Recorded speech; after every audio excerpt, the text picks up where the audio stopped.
Саламатсыздарбы? Кезектеги маанилүү маегибиздин негизги темасы бүгүнкү саясат журналисттердин көз карашы менен деген теманын айланасында болмокчу.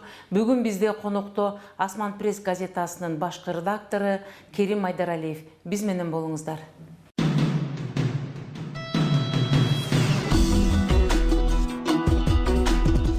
Саламатсызбы Керим мырза, студиябызга куш келиптирсиз. Мына биз жогоруда айтып кеткендей, бүгүнкү саясатта журналисттердин орду кандай жана көз карашы кандай? Ошол жөнүндө кыскача көрүүчүлөрүбүзгө айтып берсеңиз. Негизи журналистика саясатта чоң ролду ойнойт. Анткени эки революцияны көрдүк. Ошол революциянын алдыңкы катарында журналисттер турду. Негизи айтылып жүргөндөй бүт маалымат каражаттарын ким ээлеп алса, демек ошол дүйнөнү билейт да.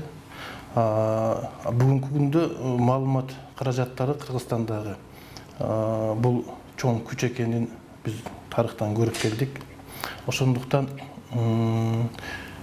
саясатчылардагы, коомчулуктагы ош маалымат каражаттарына бир олуттуу көз караш менен караш керек деп ойлойм. Бүгүн эми гезиттер көп, бирок гезиттер көп болгон менен дагы алардын ар биринин өзүнүн жолу бар. Баары бир канчалык гезит көп болгон менен ошончолук маалымат таркай берет. Тескери маалымат дагы, оң маалымат да. Ошон үчүн баардыгына бирдей жакшы көз карашта караш керек деп ойлойм да. Биздин саясатчылар кээде айрым гезиттерге оң жакшы мамиле кылып, өздөрүнүн баягы достору менен экинчи жактарында тескери карайбыз деп, кайра өздөрү уят болуп калат да. Ошон үчүн коомдогу, саясаттагы гезиттердин, басмалардын орду зор экенин биз бүгүнкү күндөгү депутаттардын мамилесинен, алардын жаман жакшы жактарын айтылып, коомдо бир өзгөрүүлөр болгонунан биз байкасак болот да. Ошон үчүн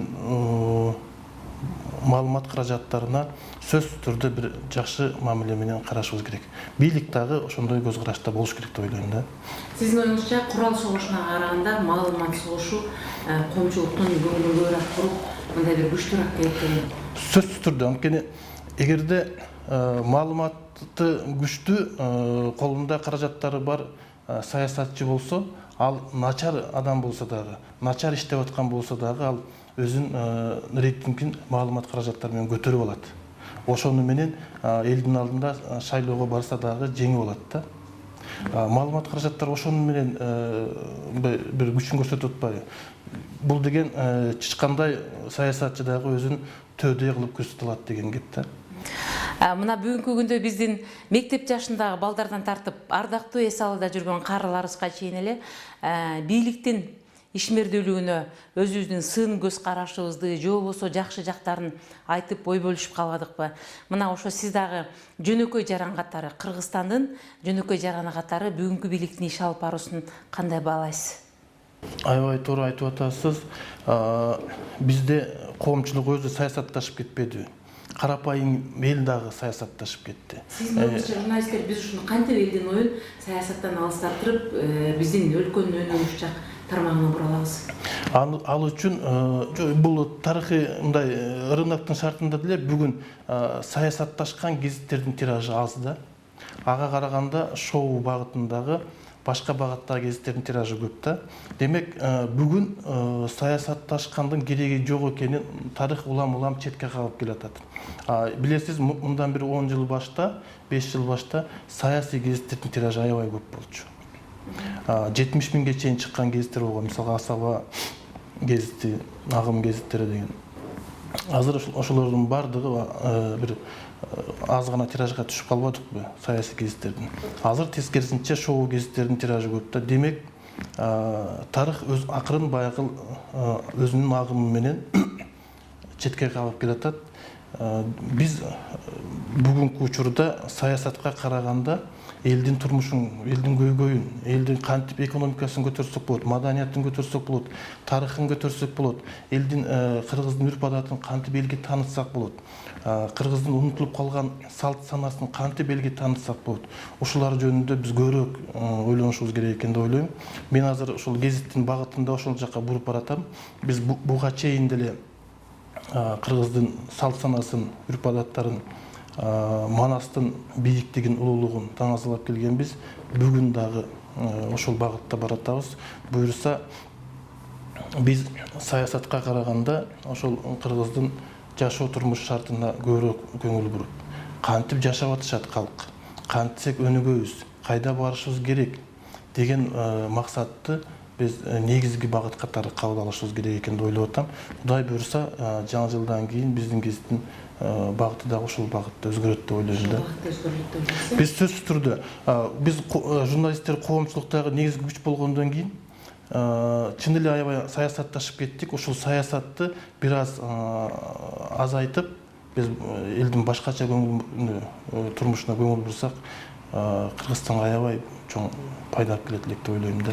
Сиз жогоруда айтып кетпедиңизби, мына бүгүнкү бийликтин жасаган алып барган иштерине менин ичим чыкпайт деп. Бул эмне себептен?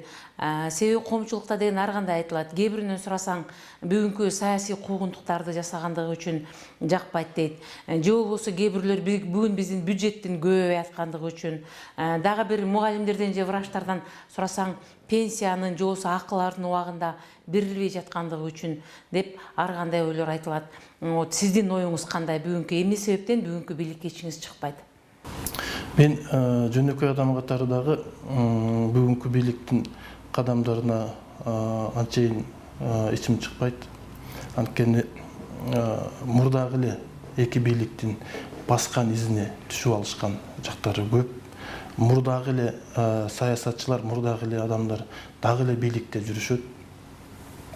Кадр алмашуу деген жок эсе, ошол багытта бүгүнкү бийлик дагы мурдагы бийликтин кемчилдигин кайталап атат деп ойлойм. Болбосо эки революция болгондон кийин, ар жаңы бийлик келгенден кийин сөзсүз түрдө жаңы кадамга барыш керек эле. Биз жаңы кадамга бара албай атабыз. Революция болгонун, болбогонун билбей атабыз. Революция же төңкүрүш бул дагы өзүнчө чоң бир маселе да. Ошон үчүн качан мамлекеттин, элдин шарты оңолгондо, саясаты башкамыкка бурулганда, мамлекеттик багыт башка жака бурулганда гана биз Кыргызстанда революция болуптур, өнүгүптүр, жакшы жолго бурулуптур деп айтсак болот деп ойлойм да. Эми улам жыл өткөн сайын элдин акыл эсинде дагы, бийликте дагы, саясатта дагы өзгөрүүлөр болуп баратат. Кудай буйрса, 10 жылдан кийин Кыргызстандын президенти Кадыр Баркытов президент болуп калышы мүмкүн. 10 жылдан кийин саясатта таптакы башка жака өзгөрүшү мүмкүн. 10 жылдан кийин көчөгө пикетке чыккан адамдар дагы сооронуп, койчу мындан кийин пикетке чыкпай эле жөн эле оокат кылалычы. Аң сезим өзгөрүшү мүмкүн деп ойлойм. Анткени 20 жылдын ичинде биз өзгөрдүк. Эсиңизде болсо, жаңы биз эстрадан ажырагандан кийин бир 95 жылдарда 2000 жылга чейин кыргыз жаштарынын психологиясы таптакыр башкача болчу. Койчу, мен кыргыз болбой эле койсом болмок экен. Мен андан көрөктө чет өлкөдө төрөлсөм жакшы болмок экен. Кыргыз ким эле дегендер болгон. Бүгүнкү жаштар кыргыздын салт санасын, үрп адаттарын улуу бийик тутуп, манасты бийик тутуп, кыргыздын улуттук тарыхын окуп үйрөнүшүп, азыр бир мен кыргызмын деген сезимге келе атышат да. Кудай буйрса, бир 5-10 жылдан кийин, 15 жылдан кийин көкүрөгүндө мен кыргызмын деген сезим бийик жашап калат деп ойлойм да биздин жаштардын. Мындан кийин биз эки революциянын башыбыздан жөн эле кечирбей, биз бир улутубуздун улуулугун жана ошо кыргыз үчүн күрөшүшүбүз керек деген бир урпактарыбызга талим тарбия бере алдык деген ойдо турбайсызбы? Буйрса, эми бул тарыхый революция деген бул тарыхый оокат деп айтыш керек. Анткени Түркия деле 3 жолу революция менен өнүктү десек болот. Америка деле мисалга бир топ революция, Россия деле канча революция болду дагы, ошонун негизинде булар өнүгүп атышат да. А биз кече эле жакында өз алдыбызча мамлекет болдук да. 22 жылдын ичинде бизде чоң өзгөрүүлөр болду. А бул болгон революция дегенибиз, бул болгону Кыргызстандын эртеңки күнүнө жасалган жаңы фундамент болуш үчүн жасалган бир оокат болуш керек деп ойлойм. Бул бизге бир чети мындай жакшы эле болду. Анткени адамдардын, бийликтегилердин акыл эсине кирип, уурдабаш керек, жакшы иштеш керек, эл үчүн иштеш керек, түз жүрүш керек деген сезимди мыктай кагып берди десек болот да. Сиз жетектеген Асман пресс газетасынын таржымакалы ар кандай айтылып жүрөт. Муну бирөөлөр деген Лариса Асанбекованын кызы, бирөө жок Керим Айдаралиевдики деп. Ал эми кээ бирлер болсо бул үлкөн саясатчы, бизнесмен Аскар Салымбековдун газетасы деген дагы ойлор айтылат. Ошол жөнүндө коомчулук тагыраак билиш үчүн кыскача маалымдап берсеңиз. Ачык айтып коюш керек. Сөзсүз сиз айткандай көп басылмалардын артында кожоюндар бул саясатта болуп келет. Анткени саясатчылар өздөрүнүн максатын жасаш үчүн, же болбосо соктурбаш үчүн, урдурбаш үчүн, же болбосо бирөөгө жасаган өзүнүн баягы оппоненттерине каршы мамиле кылыш үчүн кайсы бир деңгээлде маалымат каражаттарын кармап келатышат. Менин жан дүйнөмдө буга чейин мен көп гезиттерде редактор болдум. Ага чейиндердин мен редактор болуп келген гезиттердин көбүн деле мен өзүм баягы күчүм менен чыгарып келатам. Анча-мынча досторум жардам бергендер болот. Гезиттин артында каражатын берип, гезитти чыгарып, жан дил менен иштеп жүргөн менмин деп айтсам, бул жаңылышпайм деп айтам. Анткени чын эле гезитке бүгүн каражатты таап, гезитти чыгарып келаткан, гезитти толук түрдө башкарып келаткан менмин. Анткени бир нерсени айтып коюш керек. Мисалга мындай бир эки кишини жамандап койсоң, алар коркуткан мезгилдер болот. Мисалга мына кече эле биздин эжебизди телефон аркылуу коркутушуптур. Сени тигинтип кетебиз, мынтип кетебиз, бир жаман сөздөр мененчи. То есть мен ачыктап коюшум керек болуп турат. Эртең балким эртең гезитке да ачыкташым керек. Буга чейинки кожоюн башка болгонун баарыңыздар билесиздер. Айрым гезиттер эми аял кишини көбү мындай тескери кабыл алгандар болот экен, коркуткандар болот экен. Анан ачыктап койгону жакшы деп ойлоп атам. Эми гезиттеги болгон саясаттын бардыгы, эмне ким менен кандай эмне жазсак дагы бардыгы менин көз карашымдан өтүп атат да, башка кишинин көз карашынан өтпөйт. Ошон үчүн башка кишини күнөөлөп, коркутуп, жанакындай жаман сөз айткан бул өкүнүчтүү болуп калат экен. Анткени эми чындыкты айтыш керек. Баягы гезиттеби же башка жактабы кимдин көз карашы, ким бийлеп атканы бул баары бир билиниш керек экен, айтылыш керек экен деп ойлойм да. Анткени жөн эле башка адамдар зыян тартып калган болбойт да. Мен ар дайым айтып калам, биз Кыргызстандагы болуп аткан башка кесиптердин бардыгынын азабындагы, запкысындагы жыргалында жазып коомго беребиз да. Врач момунтип айлыгы жок, аз экен, мугалимдин айлыгы жок экен, момундай кыйналып атыптырбыз дейбиз дагы. Бирок ошол кесиптердин бардыгы чогулуп биздин журналисттердин тагдырына күйбөйт да. Биздин журналисттер кантип жашап атканын башка кесип, мамлекет дагы кызыкпайт. Бирок биз ошо коомдун оорусун дагы, жаманын жакшысын да бүт элге чыгарып берип кызмат кылып келатабыз да. Сиз экөөбүздүн мисалы кылган эмгегибизди башка эч ким билбейт. Эмне кылып атканыбыз, бирок биз чындыгында коомго аябай зор эмгек жасап беребиз. Бирок бүгүнкү күндө бийлик ушул журналисттерге мындай жакшы көз караш менен карап, бир жакшы нерселер жасап бергенге кызыктар эмес да. Эмне үчүн мисалга журналисттерге атайын бир үй куруп, ар бир гезиттин, ар бир агентствонун, ар бир телевидениеден бирден эктен кишиге очередь менен үй куруп бергенге эмнеге болбойт? Туурабы? Же болбосо социалдык жакшы бир маселелерин карап бергенге эмнеге болбойт? Же болбосо мамлекеттик кызматкерлердин бекерларланганга мүмкүнчүлүгү бар. Эмнеге журналисттердин хотя бы ар бир гезит журналдардан, ар бир маалымат агентстволордон бирден журналисттер ушундай камкорлукка алып койбойт? Мисалга бул дагы бийликтин кемчилдиги деп ойлойм. Анткени биз бийликке зор жардам беребиз, жардам берип да келатабыз. Бирок бизге бийлик ушундай жардам бере албаганына өкүнүчтүү да. Ошон үчүн бүгүнкү журналисттерди карап көрсөңүз, көп адамдардын айлыгы аз, мисалга журналист болуп жүрүшөт, бирок үйү жок, тагдыры ар кандай, туурабы? Бирок ошолордун бардыгын унутуп коюшуп, башка бирөөнүн тагдырына кейип кепчип, ошондон кийин ушуларга жардам берсеңер экен деп, анан кийин мамлекеттик деңгээлге чейин чыгып маселе көтөргөндөр бар, туурабы? Ошон үчүн мен каалар элем биздин бийлик деле кичине ойлонуп, жалпы журналисттерге бир жакшылап жардам берсе жакшы болмок да. Сөзүбүздүн акырында жакында эле бир нече күн мурда десек да болот, маалымат агенттигинен укканбыз жана өзүбүз да барып батага катышып кеттик эле. Атаңыздын бул дүйнөдөн дүнө салгандыгы жөнүндө билдик эле. Атаңыз жөнүндө кыскача айтып берсеңиз, жана биздин ушул маалымат агенттигинин атынан сизге терең көңүл айтабыз. Атаңыздын арты кайрылуу болсун, жаткан жери жайлуу болсун. Менимче бул чыгармачыл кишилер үчүн бул жакын кишисин жоготуп бир өзгөчө дүйнө, анткени биз деген бир эле ошол биз жашап аткан дүйнө менен жашап аткан өзүбүзчө дагы бир бөлөк дүйнөбүз бар. Биз ошону жүрөгүбүзгө терең кабыл алабыз. Аны биз деген бир эле ошол менин атам эле дүйнөдөн өттү дебестен дагы бир өзгөчө көз караш менен карап, ошол кишини алып кала алган жокмун, же болбосо ошол кишини минте албай калдым, тиынте албай калдым деп бир өзүбүздүн окуп билип алган дүйнөбүз менен дагы бир башкача түшүнөбүз. Бул сизге абдан оор болду деп ойлойм. Ошол атаңыз жөнүндө ушул бир коомчулукка кыскача айтып берип, сизди кандай киши тарбиялап өстүргөн, ошол жөнүндө айтып кетсеңиз. Рахмат. Мен атам жөнүндө көп айтсам азыр камеранын алдында ыйлап алыш мүмкүн. Анткени мен жүрөгүм назик адаммын. Эми ар бир адамдын ата энеси бул чоң, ыйык, бийик деп ойлойм. Анан менин атам билебастан ата мен сиз жөнүндө айтып берип аткам, эл билген тат деп мындай.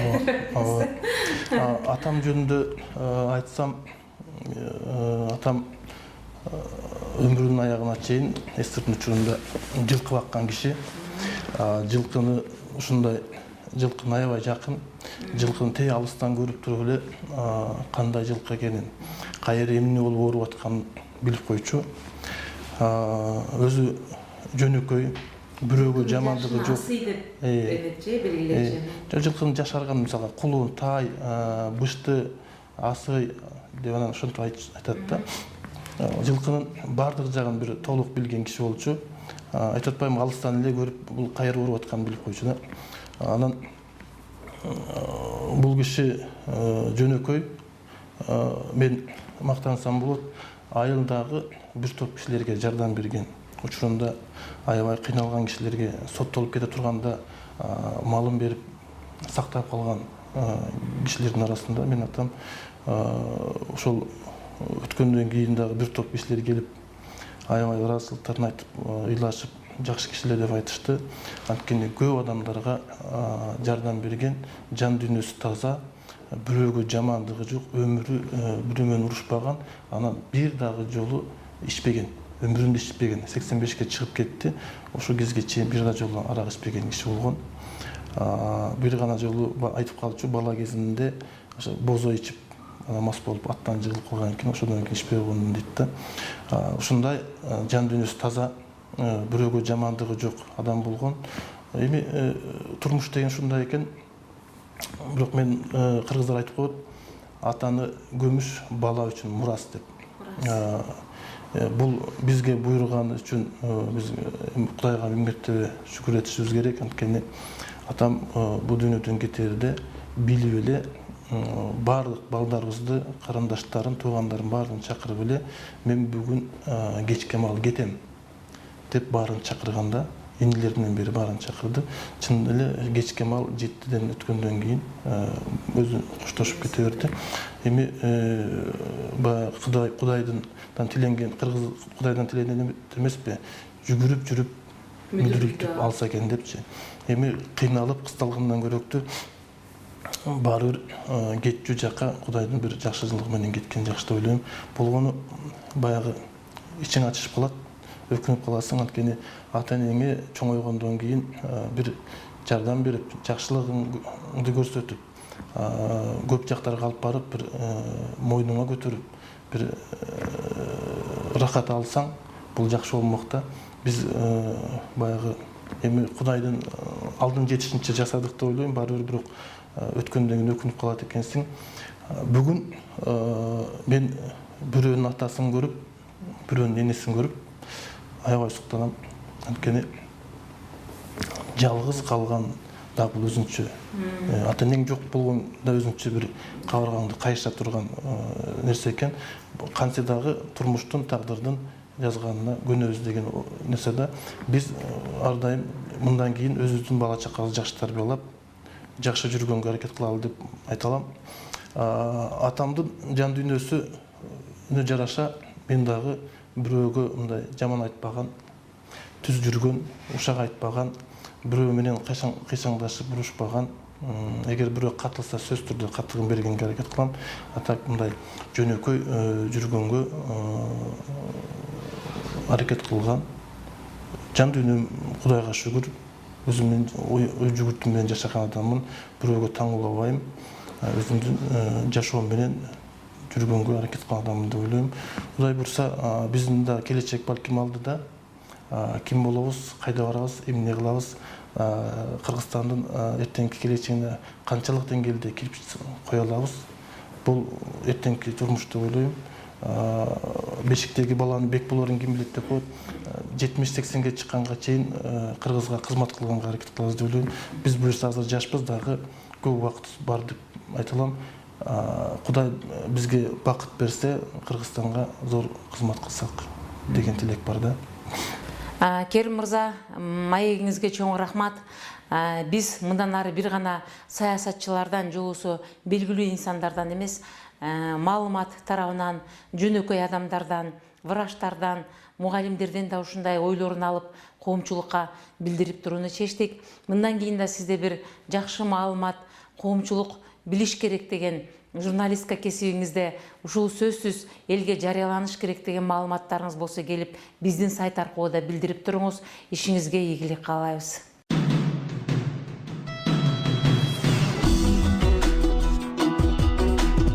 Негизи эле дүйнө практикасында айтылып келгендей, маалымат майданы согушу курал майданынан да күчтүү келет деп бекеринен айтылбаса керек. Анткени биздин элибизде дагы бир курч сөз бар. Айтылган сөз атылган октон да күчтүү деген. Ошону менен бирге мына бүгүн бизде маалымат айдыңында өзүнүн төбөсү көрүнгөн, өзүнүн орду бар Асман пресс газетасынын башкы редактору Керим Айдаралиев маек курду. Сиздер менен Үмүт Муканбетова болду. Кайрадан кезиккенче саламатта болуңуздар.